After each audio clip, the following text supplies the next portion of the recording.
celebrating a birthday party, and you've launched a new website. We were talking to you both, weren't we, before about how things can evolve and adapt, and how people can come to Portugal still and enjoy the great quality of life and many other features that Anna was talking about.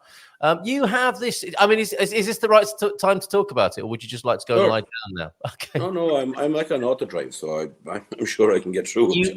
You are AI. You've nothing to fear from AI. You are like a machine yourself in this regard, aren't you? Keep working and keep coming up with those brilliant ideas. No, we launched our new D2 visa website, and basically explains everything about the D2 and how it works, and sort of just takes people step by step. There's 12 steps.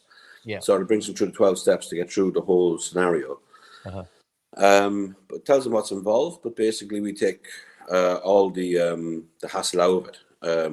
So we've joined up with a law firm, an accountancy firm, and we have an administrational team that basically takes everything. So basically, if you decide you want to do it, they just take over. They tell you what to do, and they do your documents.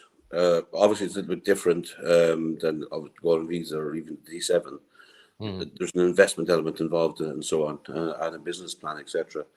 But they take over everything for you, and but all information is there. So it's D2 Visa or D2VisaPortugal.com.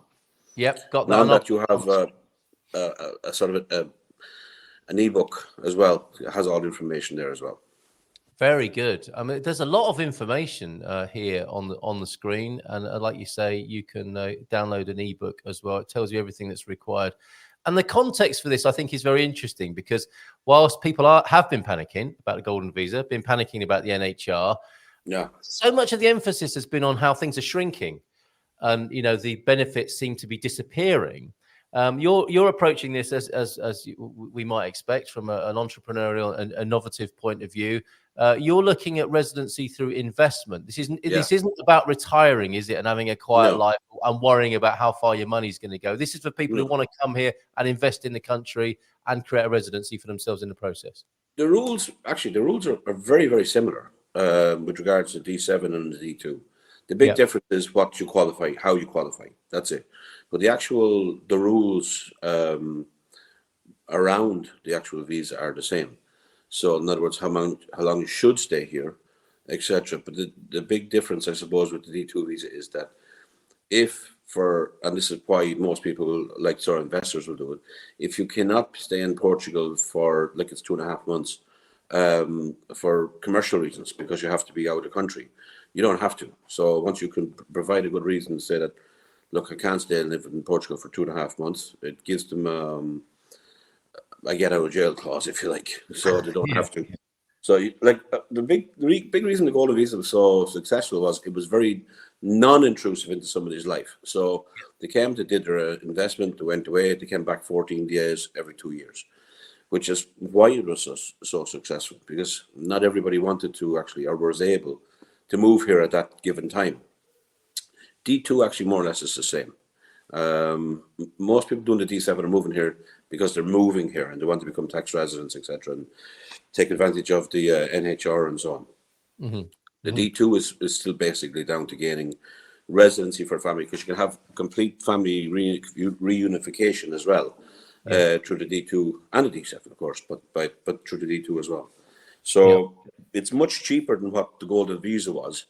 And actually, what we've tried to do is we've tried to take as much of the sort of lifting out of it, that the law firm takes care of everything, and it's much, much cheaper than what I think it's like 9,000 euros for everything. And that includes all the taxes, fees, government fees, legal fees, accountancy, even for the first year, for the company set up, all that kind of stuff. So I think it's like a one-stop shop basically for people who decide to do it. My side of it really is the investing side of it.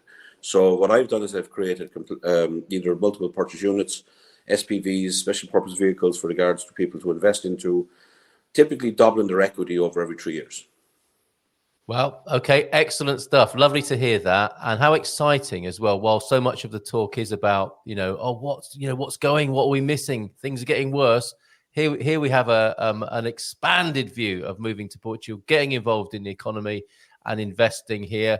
And those are the key benefits on the screen. Entrepreneurial opportunities for those who like that sort of thing. Investment in the Portuguese economy, very important.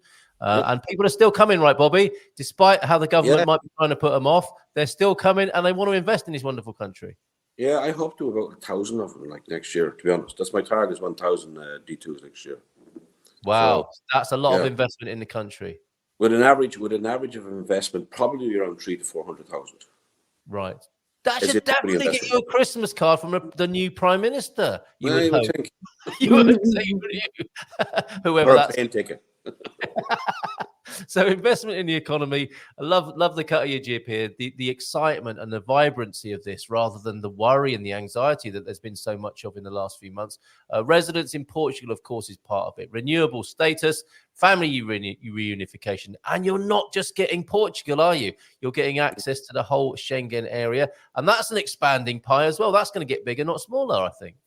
Well, I think actually that's why a lot of people did the Golden Visa. And the big difference between the D7 and the Golden Visa, say, slash D2, was the fact that the D7 are people who were looking to move to Portugal. Mm-hmm. The Golden Visa, I would say 90% of the people who did it did not actually particularly need to want to move to Portugal. They did it as a plan B, to give their family options, their kids options.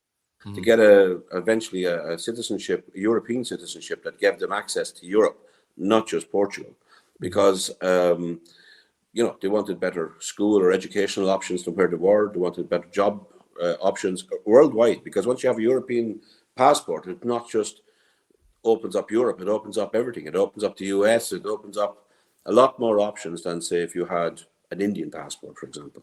For sure. So I think most people did it to give options rather than they wanted to actually live here. So what they've done was they left their money here, they invested here, and further investment in return, and following the rules, they eventually reach citizenship. Yeah.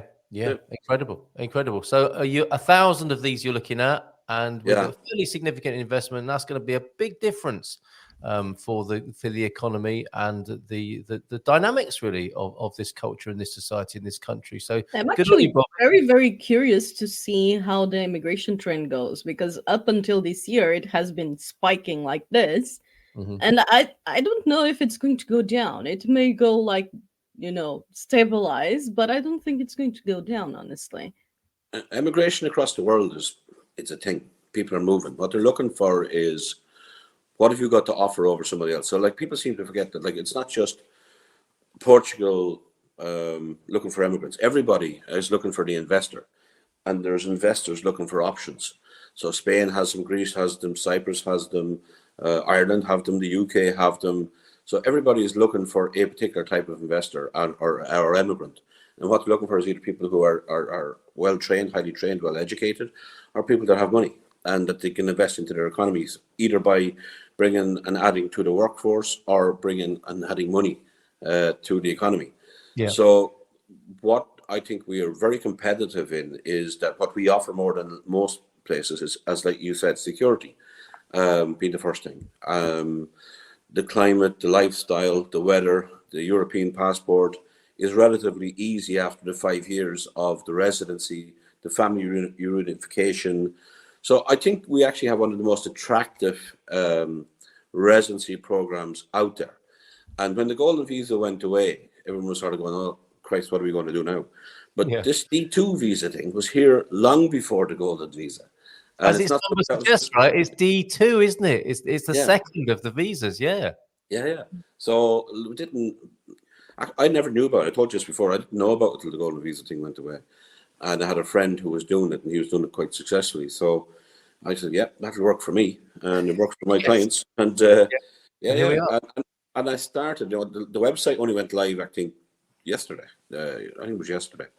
It was on purpose. Happy birthday, yes.